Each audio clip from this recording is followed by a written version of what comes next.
Hey everyone, welcome back to our journey through Japanese history. Last time we talked about the elegant, refined world of the Heian court. But while the nobles in Kyoto were busy writing poetry and playing music, a seismic shift was happening out in the provinces. The emperor's power, once absolute, was starting to crumble, creating a power vacuum.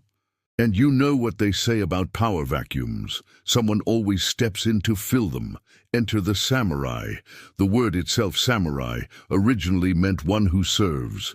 These were the hired hands of the provincial aristocracy, the muscle hired to protect their estates, collect taxes, and keep the peace. They were skilled warriors, masters of the bow and the sword, living by a code of loyalty and martial prowess. But they weren't just simple bodyguards for long. As the central government grew weaker, these provincial warriors became more and more essential. Landowners relied on them, not just for protection, but for control. These warrior families, like the Taira and the Minamoto, began to accumulate immense land, wealth, and military might. They weren't like the courtiers in the capital. Their power didn't come from a fancy title or a well-written poem. It came from the tip of a spear and the loyalty of their men. They became the real power brokers in their regions, creating their own little kingdoms far from the emperor's gaze. The transition from provincial enforcers to a full-fledged ruling class wasn't overnight.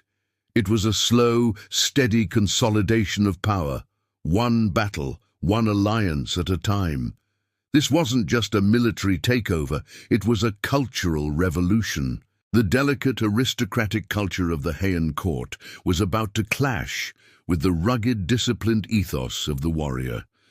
The age of the courtier was ending, and the age of the soldier was dawning. This set the stage for one of the most dramatic periods in Japanese history, the Genpei War, a conflict that would determine who would truly rule Japan and usher in centuries of military governance under the shogunate.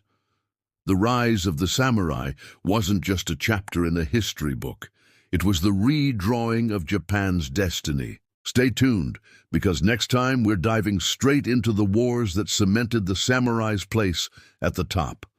Thanks for watching, and if you're enjoying this series, make sure to hit that subscribe button so you don't miss what's coming next. See ya.